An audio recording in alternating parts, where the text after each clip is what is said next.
Tony गौरैया और चेचू कौवा अपने बच्चों के साथ जंगल में खुशहाल जीवन बिता रहे थे। कुछ दिन बाद माही चील और छोटू तोता ने भी अपने बच्चों के साथ आकर वहां अपना घर बसा लिया।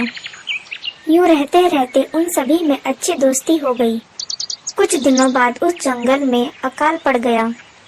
खाने के लिए कहीं पर भी आहार नहीं मिल रहा था और पीने के लिए पानी भी नहीं मिल रहा था। सभी पक्षी मुश्किलों का सामना कर रहे थे। बच्चे भूख से तिलमिलाते हुए कहते हैं, माँ बहुत भूख लगी है, माँ बहुत भूख लगी है। यूं सभी बच्चे रोने लगते।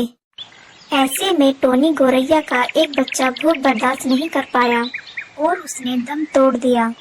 मेरा प्यारा बच्चा भूख बर्दाश्त नहीं कर पाया और चल बसा। ऐसे दिन किसी को देखने न पड़े। दोस्तों, अभी तक तुम यहाँ क्यों रुके हो? चले जाओ यहाँ से। यूं रोते हुए गौरैया ने कहा। सभी दोस्तों ने उसे सांत्वना देकर चुप कराने की कोशिश की। गौरैया के बच्चे का अंतिम संस्कार किया गया। कुछ दिन यूं ही बीते। अगर हम यहाँ कुछ दिन और रुकेंगे, हमारे लिए और हमारे बच्चों के लिए अच्छा नहीं होगा। हम सभी लोगों को यहाँ से कहीं दूर जाना चाहिए। दोस्त, ये गर्मी के दिन है ना, इसीलिए हम चाहे जहाँ भी जाएं, हमें खाना नहीं मिलने वाला। कहीं और जाकर भी हम जिंदा नहीं रह पाएंगे। यहाँ रहेंगे तब भी मर जाएंगे। पर कम से कम इस बात की खुशी होगी कि हम सब ने अपने घर पर दम तोड़ा। छोटू तोता की यह बात सब सुनकर उससे सहमत हुए। समय बीता। चील के बच्चे अब भूख से तड़प रहे थे। चील की समझ में न आया कि वो अब क्या करे। अपने बच्चों को मारकर खाने की नौबत आ गई। चील अपने बच्चे को ही मारकर खाने लगी। ऐसे ही हालात इतने बुरे हो गए थे, एक दूसरे को नोचकर खाना पड़ रहा था। हे भगवान, ये कैसी विडंबना है।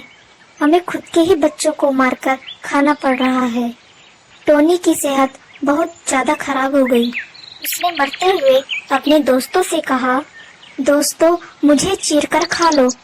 तुम अपनी भूख मिटा लो। मैं तुमसे हाथ जोड़कर कहती हूँ, मुझे खा लो। यूं कहते कहते गौरैया चल बसी। तीनों पक्षियों ने उसे चीर कर खा लिया।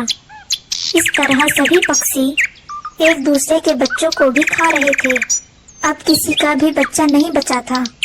केवल एक गौरैया का बच्चा बचा था, जिसे खाने के लिए चील और चेचू कौवा में लड़ाई होने लग गई। इसे पहले मैंने पकड़ा है, इसका मांस सिर्फ मेरा है, इस पर सिर्फ मेरा ही हक है। यूं पूरे हक से चील ने चिल्लाकर कहा।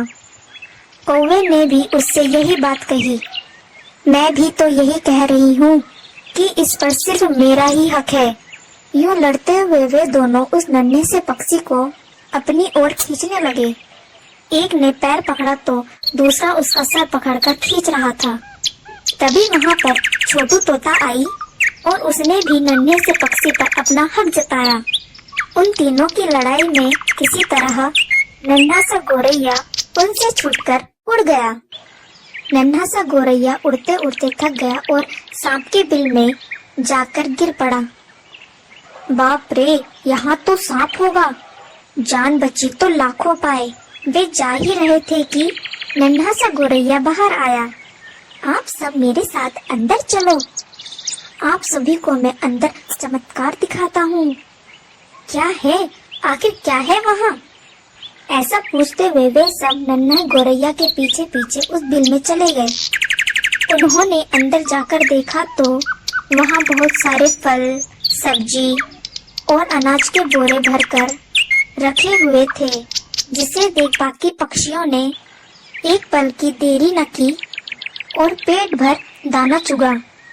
इतना सारा आहार खाने को मिलेगा, हमने तो ये सपने भी में नहीं सोचा था। ये किसी और की जगह होगी, हमें यहाँ से निकल जाना चाहिए। ये सोचकर सभी वहाँ से एक एक कर चले जाते हैं। यूं हर दिन वे